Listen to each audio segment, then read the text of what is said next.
నమస్తే, నేను మీ రాజేంద్ర. ఎక్కడైనా ఒక న్యూస్ ఛానల్ తన ప్రసారాలలో తనకు బాధ్యతగా ఉన్నటువంటి ప్రాథమికమైనటువంటి విషయం ఏంటంటే, వార్తలు ఎవరి కోసం? సామాన్యుల కోసం, అలాగే సమాజం కోసం, మార్పు కోసం. ఒక వార్త ఇస్తున్నాము, అలాగే ఒక సమాచారం ఇస్తున్నాము అని అంటే ఇది ప్రజలకు సంబంధించిందా? అలాగే ప్రజలకు ఏదైనా ఉపయోగమా?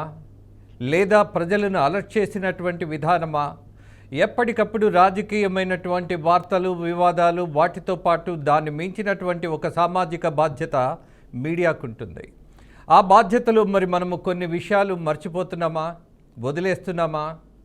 నిజంగా వదిలేస్తున్నాం. ఒక విషయం ఇవాళ అందరూ చెప్తున్నది, మీడియా ఏది చేయాలో అది చేయటం లేదు, ఏది చెయ్యాలో అది చేయటం లేదు అనేది.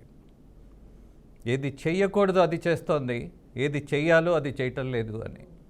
ఈ విమర్శ ఫేస్ చేస్తున్నటువంటి ప్రతి మీడియా సంస్థ ఆలోచించాల్సిన దశలో నిజానికి వాళ్ళు ఉన్నాం, దాన్ని ఒప్పుకోవాలి. మరి ఈ నేపథ్యంలో బీఆర్కే కోర్ టీమ్ అనేకమైనటువంటి సమస్యల మీద ఒక ఆలోచనను ఇవాళ మీ ముందుకు తీసుకొస్తోంది. దగా కుడి ఎడమల దగా, ప్రతి చోట కనిపిస్తున్నది ఏమిటి? దగా మాత్రమే, మోసం మాత్రమే. అలాగే అనేకమైనటువంటి ఆకర్షణలు పెడుతున్నారు వ్యాపారస్తులు. ఈ వ్యాపారంలో ముఖ్యంగా లాభం తప్పితే ఒక జవాబుదారీతనం లేదు అన్నటువంటిది బరితెగింపు చాలా చోట్ల కనిపిస్తోంది. ముఖ్యంగా గోల్డ్ మార్కెట్ రోజు రోజుకి పెరిగిపోతున్నటువంటి ధర చూస్తున్నప్పుడు సామాన్యుడి పరిస్థితి ఏంటో అర్థం కానటువంటి దశ. కానీ భారతీయ సాంప్రదాయాలలో బంగారానికి అలాగే సాంప్రదాయానికి ఉన్నటువంటి బంధం మనం విడతీయలేనిది. డబ్బున్నా లేకపోయినా, కష్టమైనా నష్టమైనా, ఒక అకేషన్ అనుకున్నప్పుడు దాంట్లో బంగారం యొక్క పాత్ర ఖచ్చితంగా ఉంటుంది. సో సాంప్రదాయబద్ధమైనటువంటి ఆలోచనల నేపథ్యంలో బతికేటటువంటి భారతీయులకు బంగారం అనేది ఎప్పటికప్పుడు వాళ్ళ జీవితంలో ఒక భాగం. కొంతమందికి అది బలహీనత అయితే మరికొంతమందికి అది పొదుపు సూత్రం. ఎనీహౌ, ఇవాళ పెరుగుతున్నటువంటి గోల్డ్ రేటు మరి అదుపెక్కడా అన్నది చర్చనీయాంశం కాదు. కానీ ఈ గోల్డ్లో జరుగుతున్నటువంటి దోపిడీ, మోసం, దగ ఎందుకు ఇలా ప్రజలను మోసగిస్తున్నారు అని అంటే, ప్రజలకు ఉన్నటువంటి మోజు.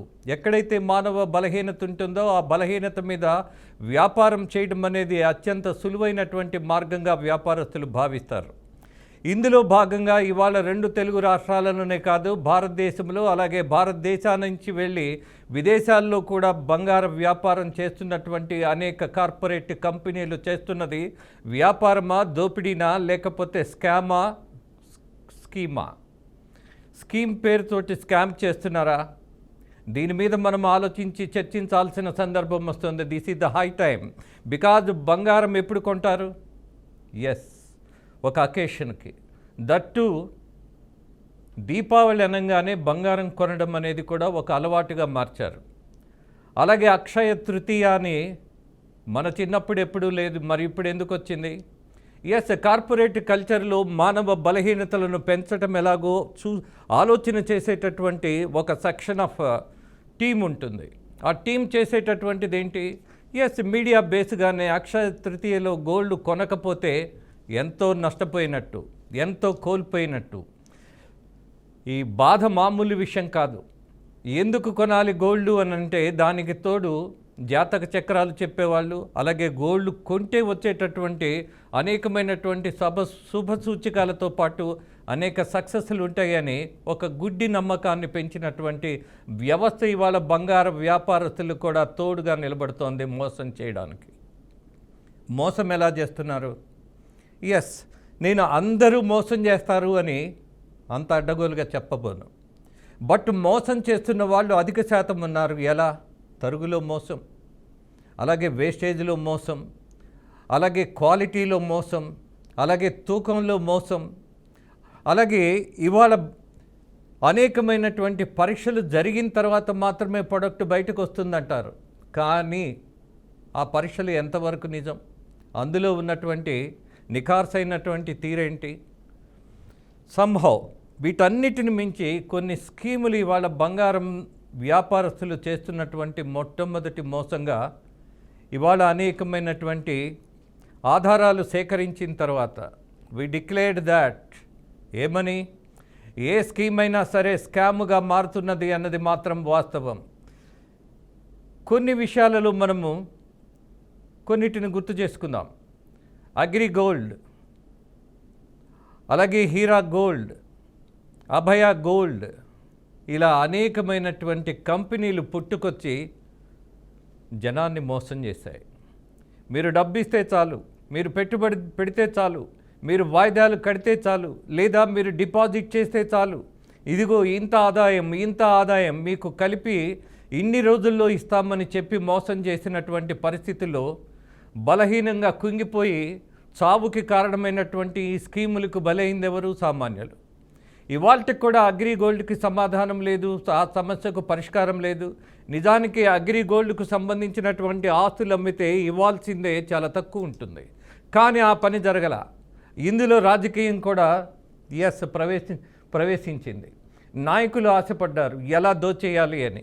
సరే, రాజకీయాల కంటే కూడా ఇవాళ నేను ప్రధానంగా అనేకమైనటువంటి చట్టబద్ధమైనటువంటి విషయాల్లో కూడా, అలాగే యాక్ట్ ఏం చెప్తోంది, ఆర్బీఐ రూల్స్ ఏం చెప్తున్నాయి, అసలు ఇలాంటి స్కీములు చేయొచ్చా, చెయ్యాలి అని అంటే ఎలాంటి పర్మిషన్స్ కావాలి.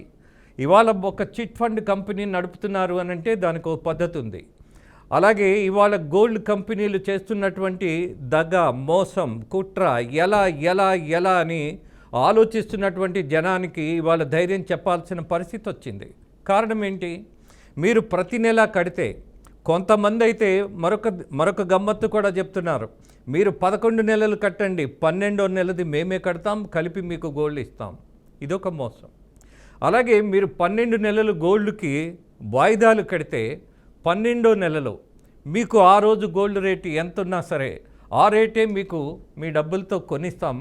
మొదటిగా మీరు కట్టినటువంటి ఇన్స్టాల్మెంటు, ప్రాథమికంగా మొట్టమొదటిగా కట్టింది ఏదైతే ఉందో ఆ రోజు ఉన్నటువంటి గోల్డ్ రేటు 12వ నెలలో అదే రేటు తగ్గినా పెరిగినా మీకు తగ్గితే లాభం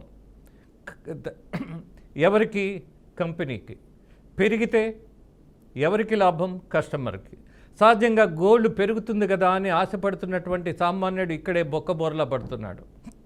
సో దీని మీద న్యాయ నిపుణుల సలహాలు తీసుకోవడం, రెండోది ప్రజల్ని అలర్ట్ చేయడం, అలాగే ప్రజల్ని మోసం చేస్తున్నటువంటి ఈ స్కీములు ఆపేటటువంటి పరిస్థితిని ఖచ్చితంగా మనందరం కలిసి డిమాండ్ చేయాల్సిన పరిస్థితి ఉన్నది. ఇది చట్టం కాదు, ఇది లోపభూయిష్టమైనటువంటి విధానం.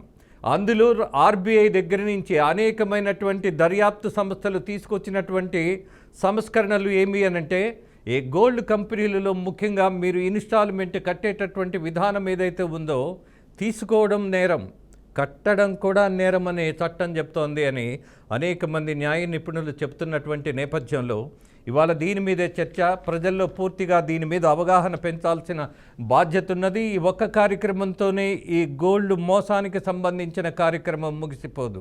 ఒక ఫలితం సాధించాలి. అలాగే జనంలో ఒక అలర్ట్నెస్ తీసుకురావాలి. అలాగే పండగ పూట దండగ మారి వ్యాపారస్తుల వల్ల కోల్పోతున్నటువంటి కష్టపడినటువంటి సొమ్ముకి మనము రక్షణ కలిగించాల్సిన బాధ్యత ఉన్నది అన్నది ఇవాళ అనేక మంది మాట్లాడుతున్నటువంటి సందర్భంలో